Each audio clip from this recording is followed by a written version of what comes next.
If you've been seriously injured, your case could be worth millions, and Morgan & Morgan can help you fight for it if you become their client. They've won major verdicts, $12 million in Florida, $26 million in Philadelphia, crushing these lowball insurance company offers. It's free unless you win, and you can start your claim now at forthepeople.com/Pacman, or scan the QR code on the screen, or click the link in the description. Morgan & Morgan, for the people. I have to start with a very clear and definitive statement today. No one is cheering what is happening in Texas with the floods. One of the things that the MAGA right is now latching onto, because they know they're out of arguments. They know that the cuts to the National Weather Service and all of these different cuts that the Trump administration has put in place, they know that on some level it has made the death toll from the flooding worse, but they cannot admit that. And so instead, they are accusing the left of cheering as the death toll tragically goes up. And I can't imagine a more disgusting way to deflect blame for the guy they voted for doing what he said he would do, and it having the obvious, predictable impact that it would have. So let's sort of back up a little. I know I'm shot out of a cannon here. As of this moment, the tragedy is believed to have taken more than 100 lives in Texas. Catastrophic flooding. As of yesterday morning, 69 were confirmed dead. 11 girls and a counselor from Camp Mystic missing. We now are 24 plus hours on from that. And I'm going to be very frank with you. It's not clear that state officials are at all coordinated or forthcoming about the death toll. Time is going to tell. I am stopping short of saying they're straight up lying. I'm sort of leaving some benefit of the doubt and saying it's a chaotic scene in Texas. It may just be that various officials are not coordinated properly on the death toll, and eventually we're going to get the real number, but it is believed to now be over 100. I am concerned that many of these deaths were preventable. I'm horrified that the Trump administration appears to have had a hand in aggravating the circumstances in Texas. The staffing shortages at the National Weather Service's San Angelo and San Antonio offices doubled under the Trump administration. In other words, the number of people they are missing to be at full staffing has doubled since Trump became president. The warning coordination meteorologist in San Antonio left after taking an early retirement package that was offered by the Trump administration. This is part of what DOGE did to reduce the federal workforce. We've seen the National Weather Service lose nearly 600 employees, down from about 4,000 to 3,400. That's huge. There have been hiring freezes, travel restrictions that make it tougher to replace staff, or even just do the coordination that's necessary with the local officials. And the forecasting offices started cutting overnight operations. They reduced balloon launches to collect weather data, which allow more accurate warnings and weather reports. And of course, emergency planning, not a strong suit for any Trump administration. We saw that during the first one. Employees just being left with less time and fewer resources for emergency planning. And so we now are seeing the effect of that. Now, there are some reporters that are bringing this up, and I'm glad to see that they are. Here is a reporter asking Governor Greg Abbott about the vacancies at the Kerr County, related to Kerr County Weather Service. And could that have impacted what happened here? You know, Greg Abbott doesn't really want to hear it. You talked in what you just said kind of about expertise and about just knowing the area, and that extends also to the National Weather Service folks who are in those offices and have years and years of experience. There are currently 6 vacancies in the local, the National Weather Service office that cover Kerr County. What is your perspective on how that could have impacted the warnings that you all were able to get and how accurate the information you all were able to get? So I know nothing about the staffing. What I do know is Doesn't have a clue, folks. What they put out. And it's my understanding that what they put out was kind of the information that the state was operating off of, and that is that there were alerts or warnings about heavy rain, potential for flash flooding in certain areas. A problem with that is that to most people in the area, flash flooding would mean one thing, not what it turned out to be, because they deal with flash floods all the time. So Greg Abbott's argument is completely unpredictable. They get these flash flood warnings all the time. They're sort of desensitized, has nothing to do with the staffing whatsoever. As the death toll continued to rise over the weekend, the Kerrville city manager refused to answer questions as to the same topic. More question. Yeah, well, one of the questions that still hasn't been answered 3 days into this is, despite TDEM's warning on July 2nd and July 3rd that something like this could have happened, that the threat existed, why that information didn't get down to the camps and why they weren't evacuated. Can you answer that now? That is a great question, but again, we want to make sure that we continue to focus. We still have 11 missing children that we want to get reunited with our families. Until we can get reunited with their families, we are not going to stop. We are not going to stop until we do. So, thank you. Follow-up question, sir. Was any emergency alert given out on the 4th that morning of? Did anyone get Sir, any there are alerts? families who deserve better than that. And off he goes. You know, the theme here is what? The theme is that big, tough, strong, burly, independent, rely on nobody Texas seems completely unable to handle storms, to handle floods, to handle school shootings, to handle immigration, to handle power outages. That's the theme here. Now, MAGA Mike Johnson, Congressman and Speaker of the House, he said he knows what we need in times like these, and it requires you to get down on your knees and pray. That's the idea from MAGA Mike. And federal resources have just poured into that area. Is there anything more that can be done congressionally, legislatively to help these folks? In a moment like this, we feel just as helpless as everyone else does. I've talked to my colleagues there in Texas, Chip Roy and August Pfluger, whose families, that's Chip's district. August's daughters were at the camp. We also had Betty Carter of Georgia, had grandchildren there.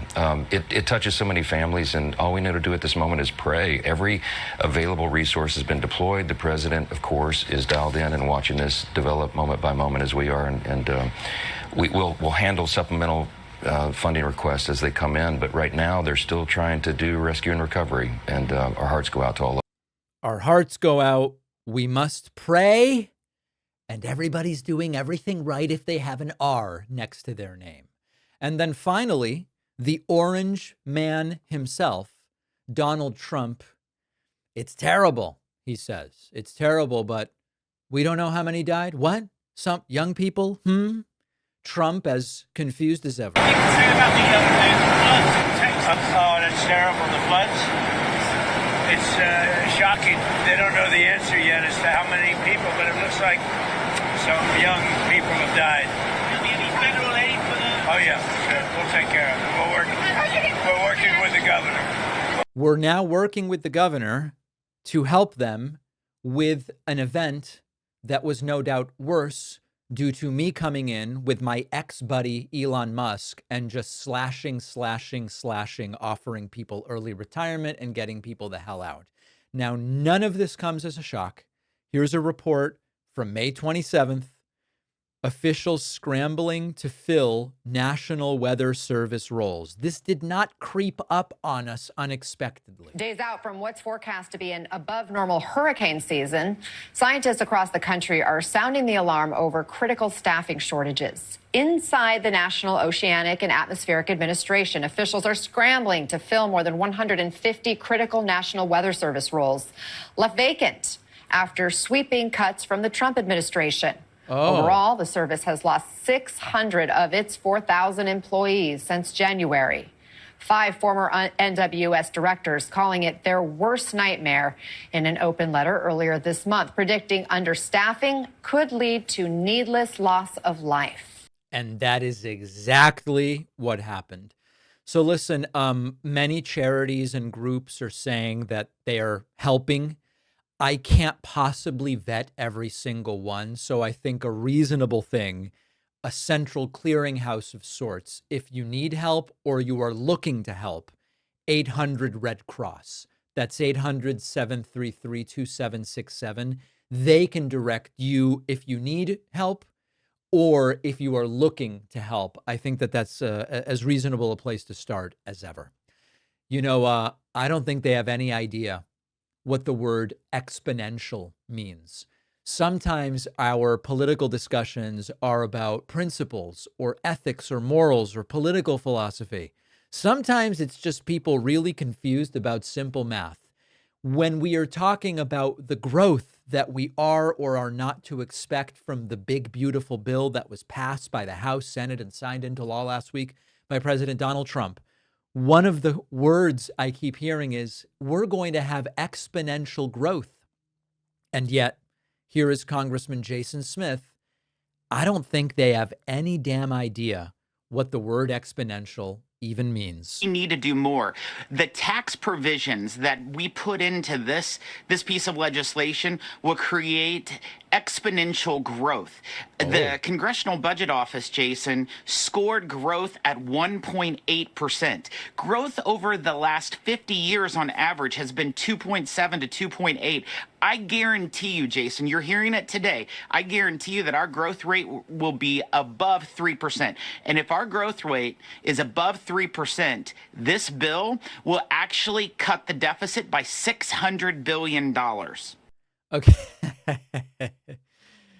You know, the funniest thing about these predictions, right? GDP growth last year was 2.8%.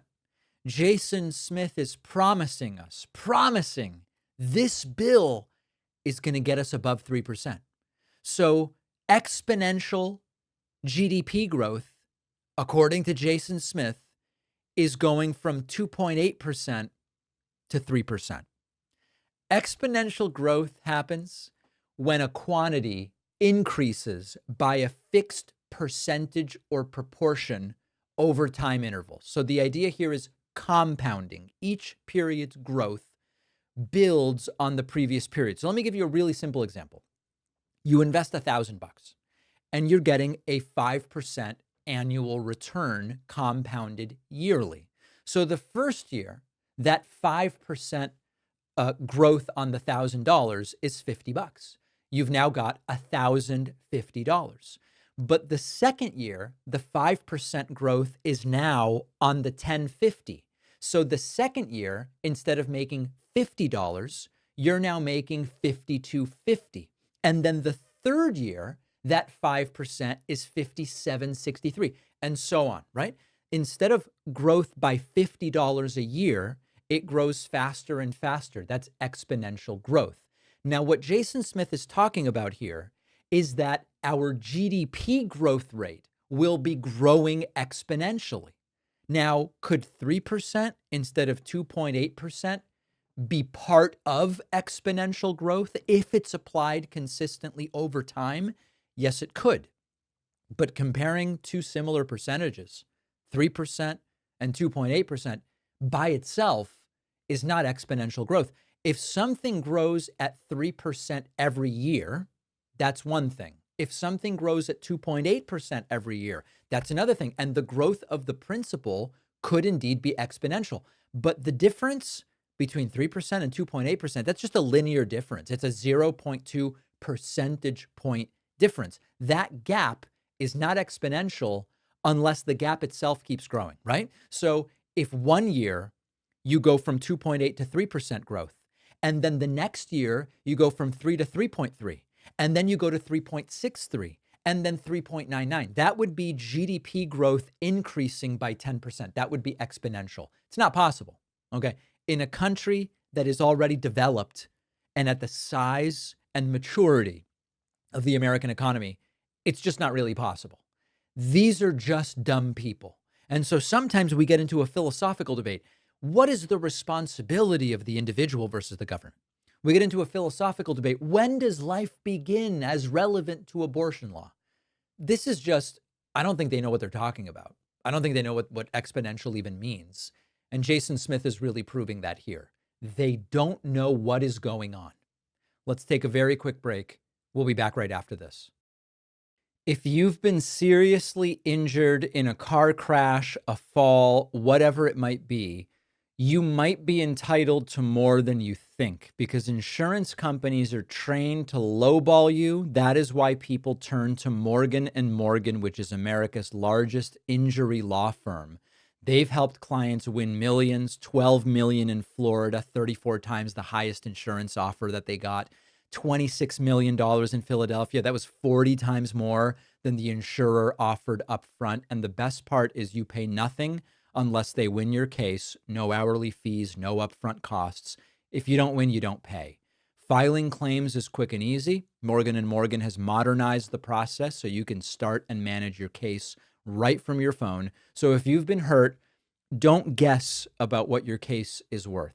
Find out. You can start your claim at forthepeople.com/Pacman or just scan the QR code on the screen. Because fighting these big insurance companies does take a big law firm, and that is Morgan & Morgan for the people. One of our sponsors today is CB Distillery, who millions of people turn to for safe, potent CBD. CB Distillery was founded in 2016 by a group of Colorado natives who believed people have a right to high quality, fairly priced, US grown, hemp derived CBD products. CB Distillery has targeted formulations meant for sleep, stress, mood, focus, pain. They even have CBD for pets, all made with the highest quality, clean ingredients, no fillers, just premium CBD. With over 2 million satisfied customers and a 100% money-back guarantee, CB Distillery is the source to trust. Their products are carefully distilled by expert botanists and rigorously tested, no artificial additives, just quality US-grown hemp. And for a limited time, my audience can get 25% off your entire purchase. Visit cbdistillery.com and use promo code PACMAN. That's cbdistillery.com, promo code PACMAN. The link is in the description. Specific product availability depends on individual state regulations.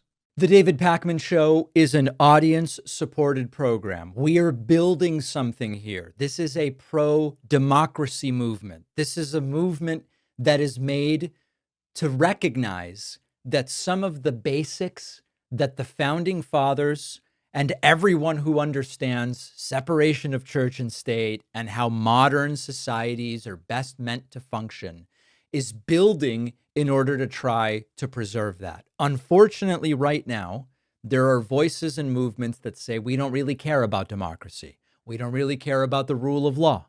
We don't really care about law and order or due process or any of those things.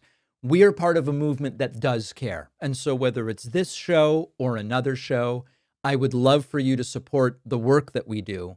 The two best ways: get a membership at joinpacman.com or get a Substack premium membership at substack.davidpacman.com. Even better, do both if you can. Free memberships are available on both. Do not email me. I am going to tell you now what to do.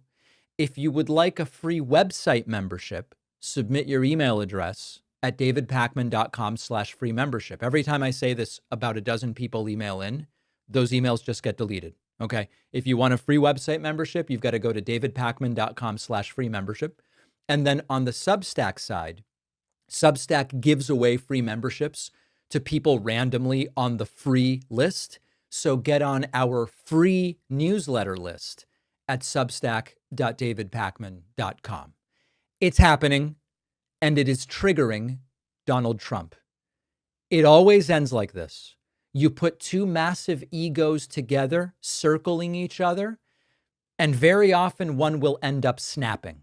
Elon Musk and Donald Trump were never built to coexist. For a while, it kind of worked because Trump loved being flattered by Elon, and he loved getting $250 million from Elon.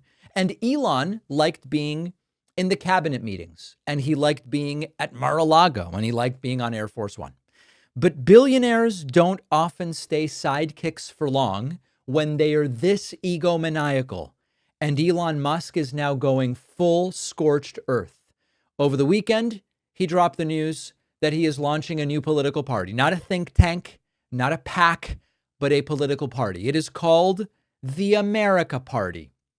And the timing couldn't be more of a shot across the bow at Trump, at MAGA, and at Republicans. A day after Trump signs this tax and spend bill that Musk said is insane and it'll bankrupt the country, Elon takes to X and he puts out a nasty excretion where he says, quote, by a factor of 2 to 1, you want a new political party and you shall have it. When it comes to bankrupting our country with waste and graft, we live in a one-party system, not a democracy. Today, the America Party is formed to give you back your freedom. Trump called the bill big and beautiful. Elon called it insane, and now he's starting his own political party. Now, Musk says he's going to be spending real amounts of his own money to go after lawmakers who backed the tax bill. That means Republicans. That means Trump's Republicans. So Elon is really aiming at Trump's base here. He's aiming at Republican districts. He's aiming at the Republican grip on Congress. Now, the internet is treating this sort of like a meme, but this is really far beyond online drama. This is to a degree real world power that is trying to rip the Republican Party in half. Now, here's the interesting thing about it. To a degree, this could work. Not because people like Elon, especially on the left, people don't like Elon. The left-wing support of Elon, that ship sailed a while ago. Progressives bailed when he started tweeting like a Reddit mod on a ketamine bender. But MAGA voters, some of them still see Elon as a sort of renegade, a disruptor, a guy who knows how to get things done. And if even 5% of the Republican Party peels off and follows Elon into this half-baked revolution, that's potentially enough to blow a hole in Donald Trump's coalition. Now, the catch, and here's a big one, is that Elon is kind of flaky. You know, Trump and Elon, to a degree, both start stuff and abandon it constantly. And when it comes to Elon Musk, you know, he launches ideas like they're fireworks. Most of them fizzle out in midair. He's offloaded the government stuff. He's fighting with his own investors. 3 years is a long time for a guy who treats attention like oxygen. So Elon's talking big, but I don't know if he's really going to follow through. Is he going to go out there and recruit candidates and fund their campaigns? Is he going to put boots on the ground in swing districts or in swing states? Will he back someone for president in 2028? Because that's another aspect of this. If Elon starts the America Party, but he doesn't actually back someone for president in 2028, if he only, you know, throws a little money at congressional races, but stays out of the presidential race, this is likely not going to be game changing. And I know a lot of you know how this stuff works. If he doesn't turn heads quickly, he'll move on to something else. He'll go back to the Mars stuff or some AI human pig hybrid that nobody asked for. Who the hell knows what? But you've got a lot of Republicans watching this with sort of tight jaws. They're hoping Elon forgets about it. They're hoping that Elon moves on.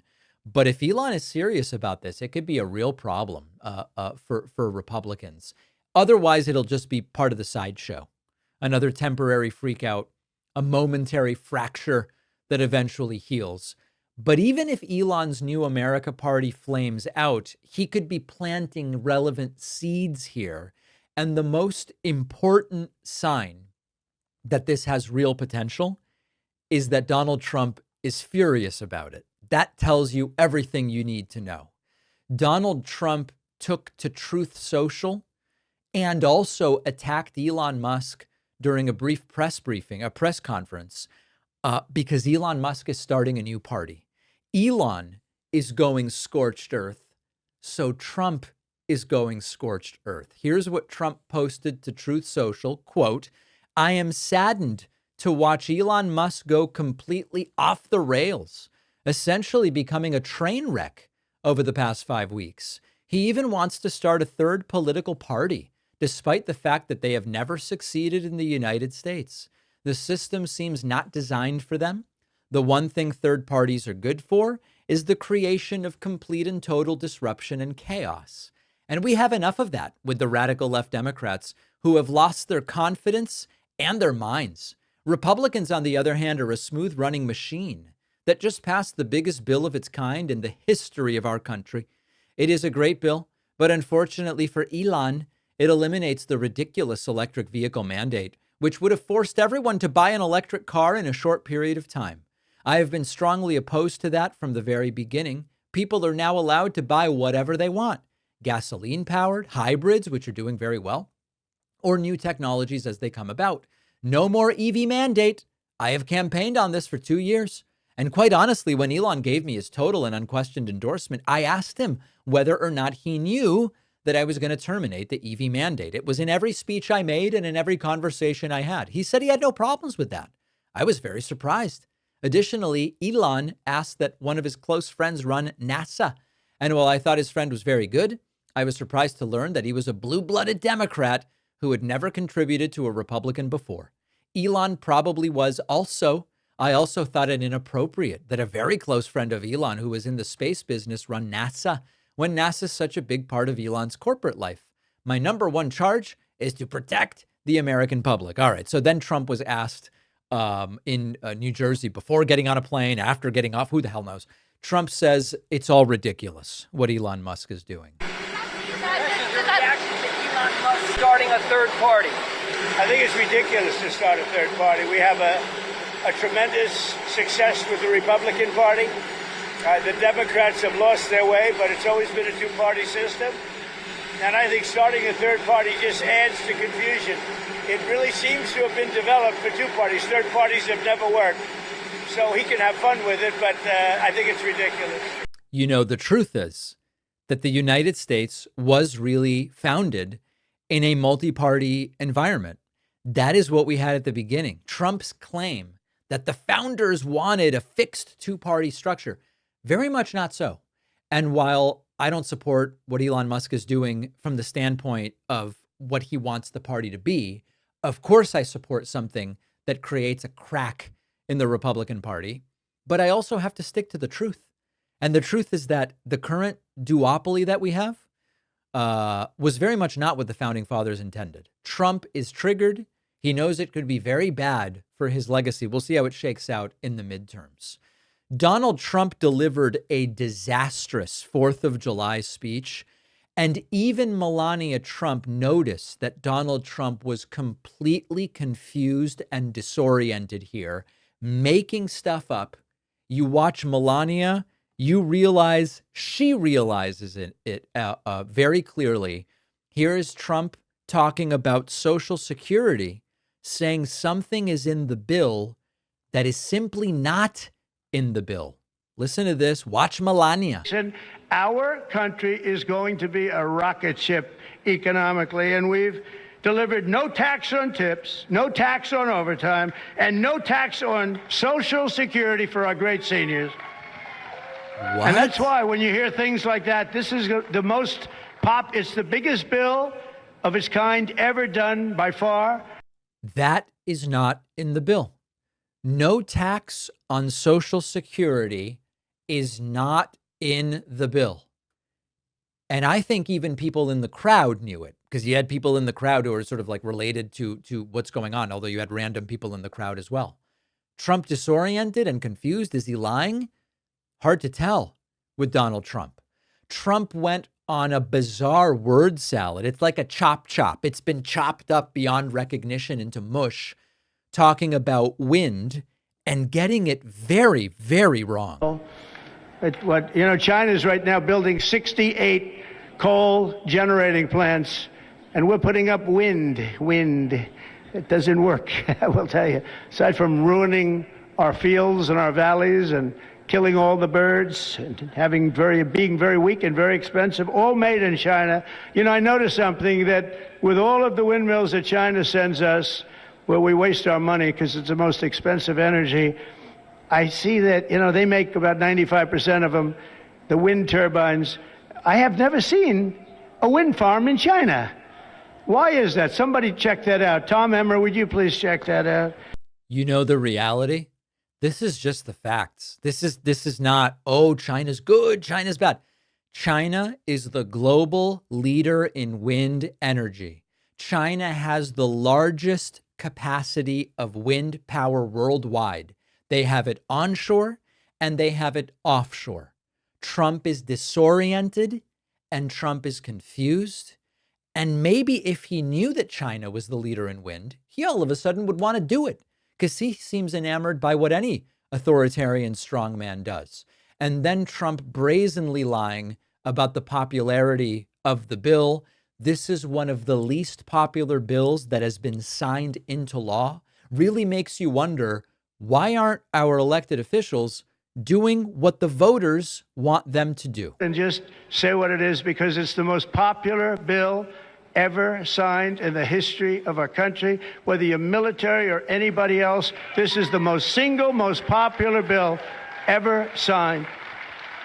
I am actually unsure of any major bill that was less popular than this. As I always tell you, unlike the cult leaders and the authoritarians and the right-wing media, I'm not telling you to believe it because I said it. Go verify it. Look at the polling on this big, beautiful bill. Trump making it all up about wind energy, about no taxes on Social Security, about the popularity of the bill. Melania knows it. Oh no, he's ranting again. He's ranting again. And she can do nothing to stop Trump. We'll have more about this specific issue and this bill on today's bonus show.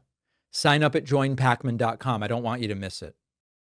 The David Pakman Show is an audience-supported program, and the best, most direct way to support the show is by becoming a member at joinpacman.com. You'll get the daily bonus show, the daily commercial-free show, and plenty of other great membership perks.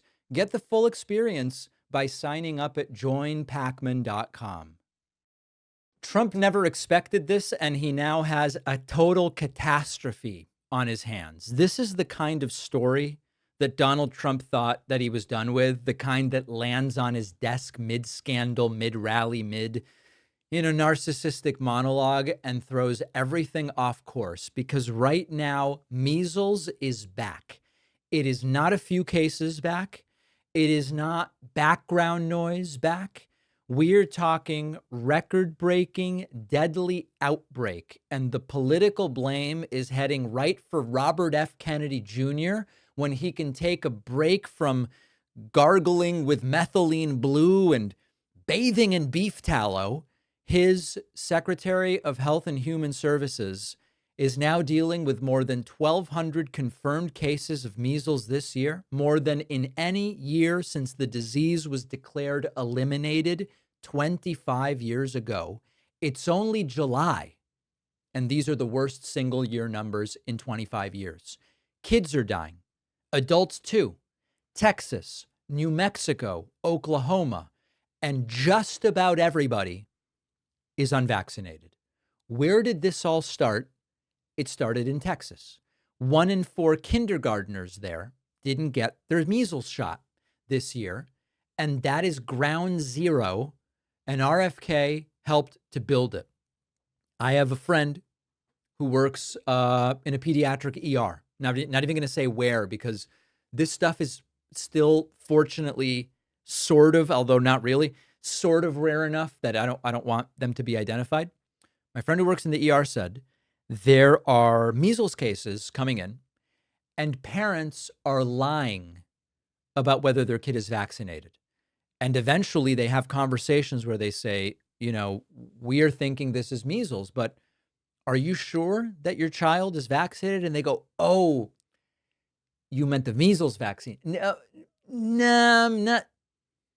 Almost exclusively unvaccinated, and they are bringing it back. Now we have RFK at the helm of the Secretary of the Department of Health and Human Services, spent decades spreading anti-vaccine junk science, linking vaccination specifically to measles, MMR vaccine, to autism, a completely disproven link connected to a disbarred, now unlicensed, then disbarred's not the right word, a doctor who's had his license revoked, Andrew Wakefield. And this is where we find ourselves, right? Congratulations. We have a deadly outbreak. We've got kids in ICUs. We've got international warnings issued. Mexico has said to travelers, avoid the U.S. There's a health risk of measles there. Wrap your head around that. And the kicker is that RFK tried to flip the script a few months ago. Years of paranoia and pseudoscience. And he suddenly sort of like endorsed vaccines in April, but not really. You know, it was half-hearted. And then more recently, he goes further and they fire the federal panel of vaccine experts that have advised presidents. No warning, no replacement plan, just gone. Public health leaders are stunned. The American Medical Association says this is dangerous. Well, they were right. And if you remove expertise, replace it with ego, confusion, and conspiracies, and you shake it together, what comes out is a rising death count from a preventable disease, collapsing herd immunity, and a measles outbreak that has now hit 38 states. I don't think Trump's inner circle saw this coming. They thought, let's appoint RFK Jr. We'll keep the fringe sort of happy. The anti-vax crowd gets a bone. They can, let them play bureaucrat, then we move on. But now we've got a crisis.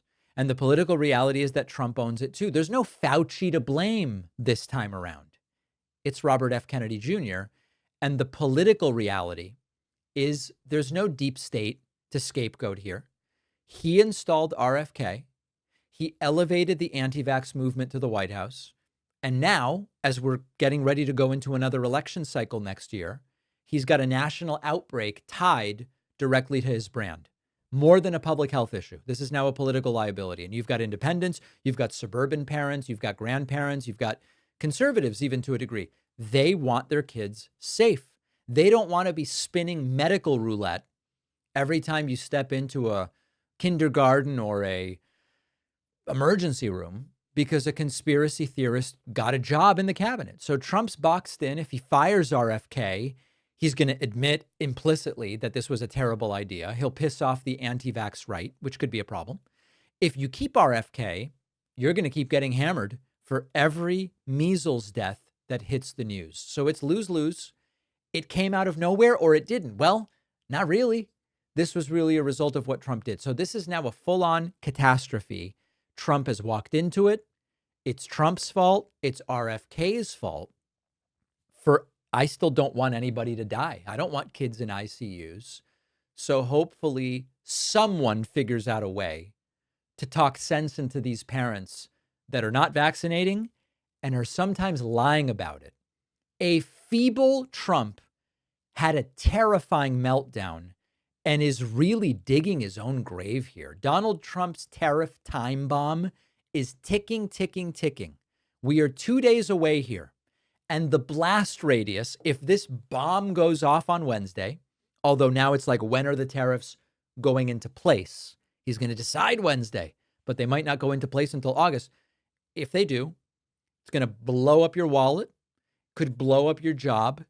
It could even blow up Elon Musk's bruised ego. Okay, here is Donald Trump with another more of these overnight posts. Quote, I am pleased to announce that the United States tariff letters and or deals with various countries from around the world will be delivered starting 12 p.m. Eastern today, Monday, July 7th. Thank you for your attention to this matter.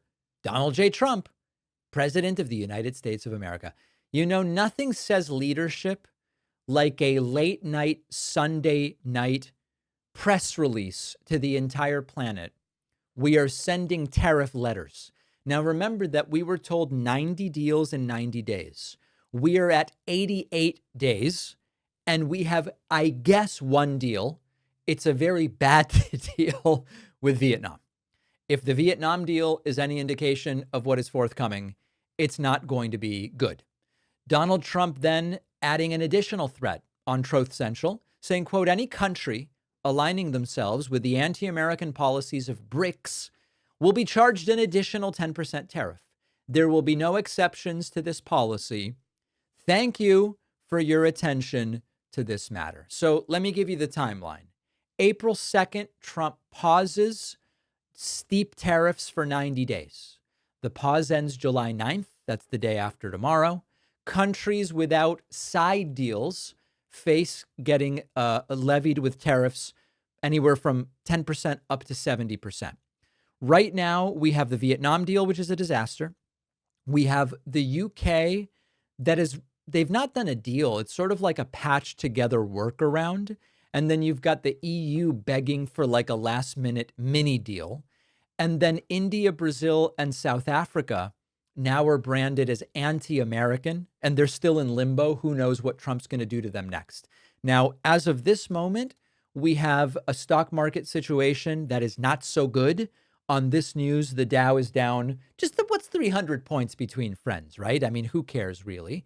And then we have a number of different problems. One problem is that these tariffs, if they go into play, are expected to cost the average family about $2,300 a year, I believe is the latest update, although everything is sort of like, it depends. It's not really clear. We could have a supply chain boomerang where American manufacturers that import parts from these critical countries are going to see prices spike. They might have to do layoffs. The electoral math is a problem. It's another gut punch to the Rust Belt. It's another gut punch to the Farm Belt. It isolates the United States when you threaten allies and then say, not only am I threatening you for what you do with us, I'm going to potentially threaten you for what you do with the BRICS. There's a legal limbo because a lot of these tariffs would go beyond the WTO ceilings. What happens? Lawsuits? I don't know. It's complete and total chaos. And then just as like a quick history reminder, tariffs deepened the Great Depression if you go back to Smoot-Hawley in the early 20th century. And you also don't need to go back that far. You just go back to 2018. What was it, 18 or 17? You go back to Trump's first term and you realize, oh, Trump's prior tariffs created net job losses in farming, net job losses in manufacturing, and then they also precipitated billions in subsidies. We've seen this movie before. It always seems to end the exact same way. Will we know in 48 hours? Honestly, I'm not really sure. Donald Trump dropped an anti-Semitic slur during a recent speech, referring to certain bankers as Shylocks, straight out of the anti-Semitism playbook. Then he played dumb. Listen to this. But if you love them or if you love somebody that you're leaving it to, think of that. No death tax, no estate tax, no going to the banks and borrowing from, in some cases, a fine banker, and in some cases, Shylocks and bad people. The term Shylock, if you're not familiar with it, widely considered anti-Semitic when used to describe bankers in a negative way, comes from Shakespeare's play The Merchant of Venice, where Shylock is a Jewish lender and is portrayed as extraordinarily negative. And the character has long been used to promote anti-Semitic stereotypes. It kind of has become a shorthand for Jewish greed in European literature and anti-Semitic propaganda. Now, Donald Trump was confronted about this by a reporter after using the phrase or the term. And he goes, oh, I don't know anything about that. No, I've never heard that. Mr. President, I wanted to ask you about one of the words you used during your speech, Shylocks. That's widely viewed as an anti-Semitic phrase. Do you intend for that word to be used? No, I've never heard it that way. To me, a Shylock is somebody that's a money lender at high rates. Look at everybody behind him smirking. Never heard it that way. You view it differently than me. I've never heard that. Sir, you use the N-word. Did you know that that's offensive to black people and to anyone who is disgusted by racism? No, for me, the term was always different. It was just sort of the loving way that slave owners would refer to slaves on the plantation. It's interesting that you see it that way, but I just never really saw it that way. Now, what's the most generous possible view of this that we can give to Trump? We'll be as charitable as possible. The charitable view is Trump's been palling around with anti-Semitic business people his entire life. And he simply never was curious enough. What does it mean when they say Shylock? He was never curious enough to actually look it up. That's the most charitable interpretation. Why do we give Trump any level of charity at this point in time? I don't know. But I think that that's the best I can come up with. What do you think? Info at davidpakman.com. Let me know. If you like this show, I would love for you to get my Substack writing. Each day, I'll send you a rundown of what's on the show, what's happening, what matters, why. It's free, no spam. Substack is also the only place where we own our data. So if we get censored on social media or on any platform, Substack's going to be the only way I can tell you what is going on. Sign up now at davidpakman.substack.com. An addled Donald Trump's brain clearly misfiring again and again and again. If Biden answered a single question like this, it would have been a week on Fox News. But it's only Trump, right? So who cares? Very simple question. July 9th, the day after tomorrow, is the 90-day deadline for 90 deals in 90 days.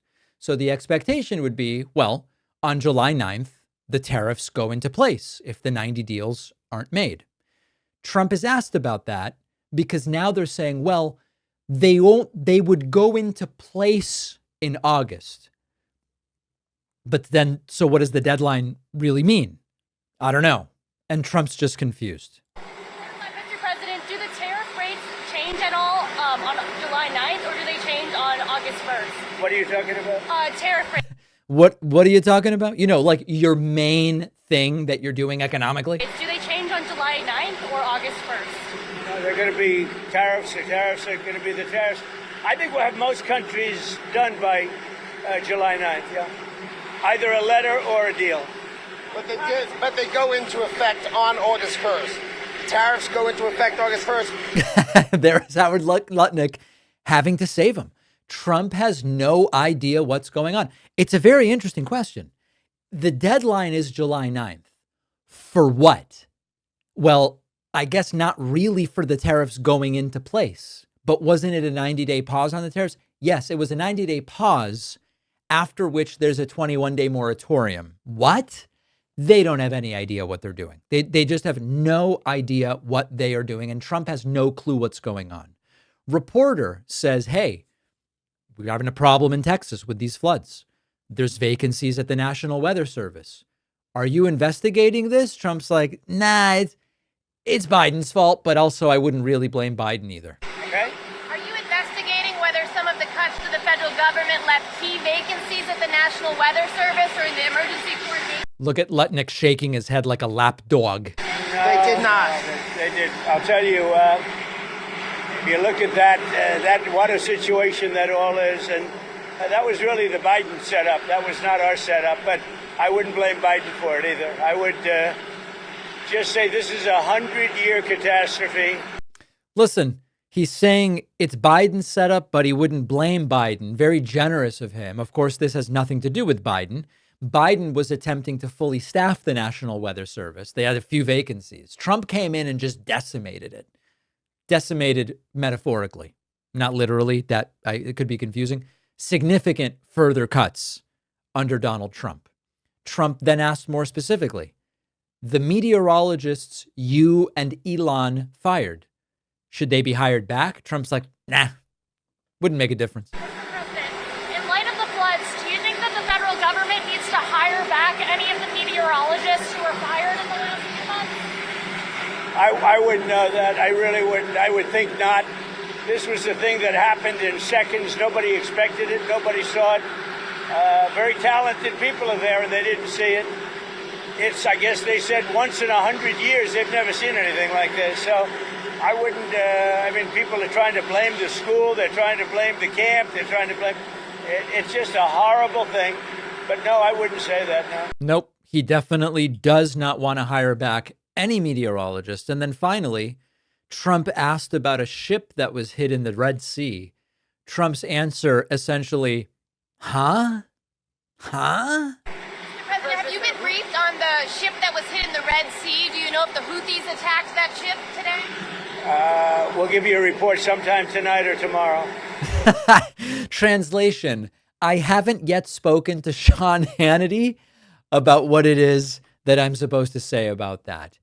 Every one of these press conferences, more disastrous than the last, more confusion than the last.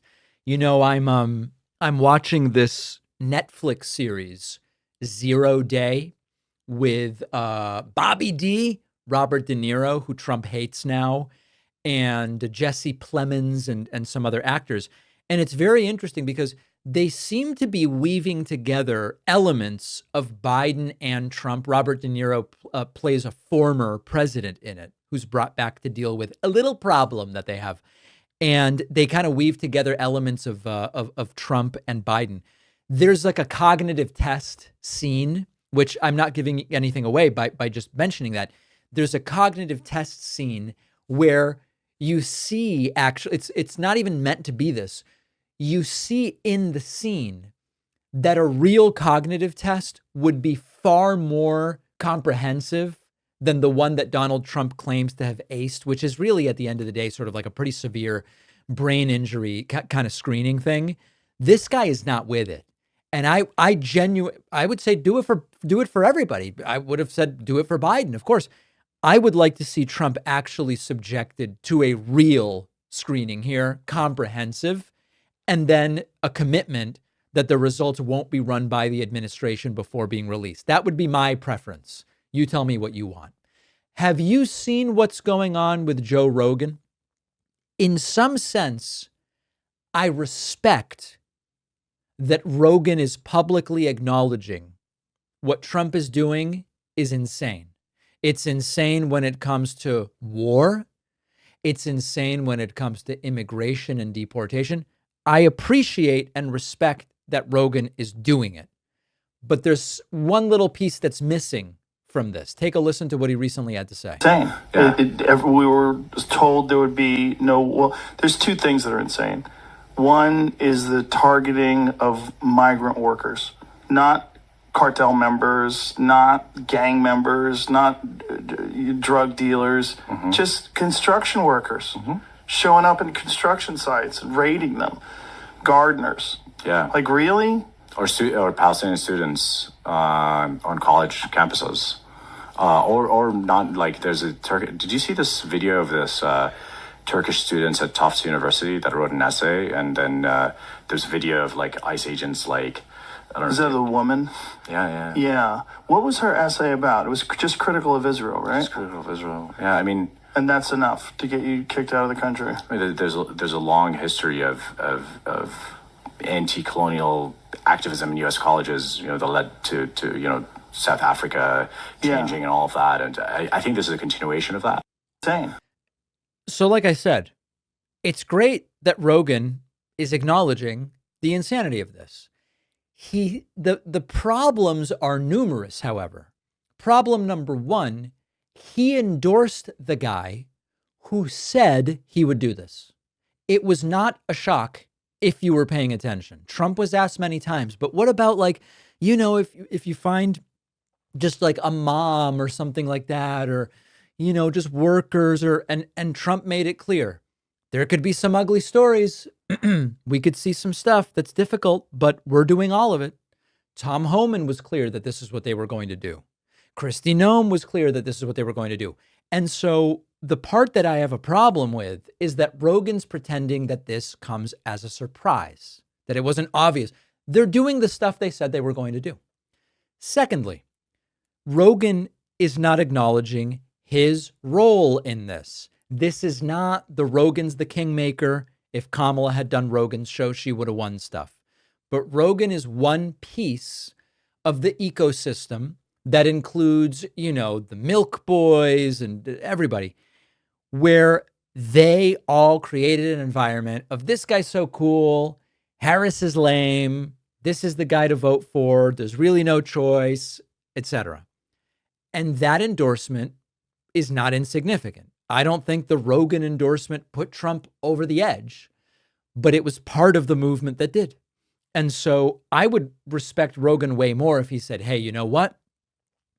I went back and looked. They were telling us that this is the plan. They were telling us all along that this is what they were going to do.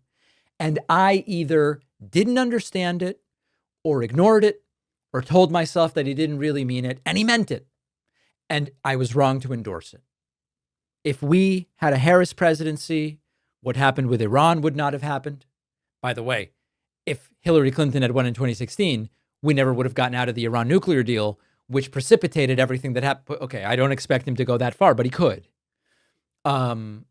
If Kamala Harris had won, we wouldn't be seeing raids at Home Depot and everything that Rogan is bemoaning. So I would love it if Rogan got to that point, but at least he's acknowledging that this is all completely and totally nuts. Now, on the bonus show today, we are going to talk about a lot of interesting things. The DOJ and FBI have announced that there is no Jeffrey Epstein client list and that he did die by suicide. He was not killed. Why are many MAGAs not accepting this? We'll talk about that. Number two, Donald Trump has signed an executive order calling for tourists from other countries to pay more money to go into national parks. Does this make sense? And finally, Candace Owens is now acknowledging, we might say, that Donald Trump personally told her, stop talking about Emmanuel Macron's wife being a man. Don't talk about that anymore. Interesting, especially if true. Why is she now admitting it? Why is she acknowledging it? We're going to talk about all of those stories on today's bonus show. Couple quick things. Number one, how do you get the bonus show? Easy. You sign up at joinpacman.com. 2, do you want a free membership? Easy. Sign up at davidpacman.com/free membership. As people gift memberships, we will hand them out. And finally, the only way I'll be able to get a hold of you if the clampdown comes is if you're on my newsletter, because I don't own the data anywhere else. Please get on my newsletter at substack.davidpacman.com. It is completely free. I will see you there. I'll see you on the bonus show. I'll see you back here tomorrow. Thanks a lot for watching today's show. I just want to take a second to tell you about today's sponsors. If you've been seriously injured, your case could be worth millions, and Morgan & Morgan can help you fight for it if you become their client. They've won major verdicts, $12 million in Florida, $26 million in Philadelphia, crushing these lowball insurance company offers. It's free unless you win, and you can start your claim now at forthepeople.com/Pacman, or scan the QR code on the screen, or click the link in the description. Morgan & Morgan, for the people.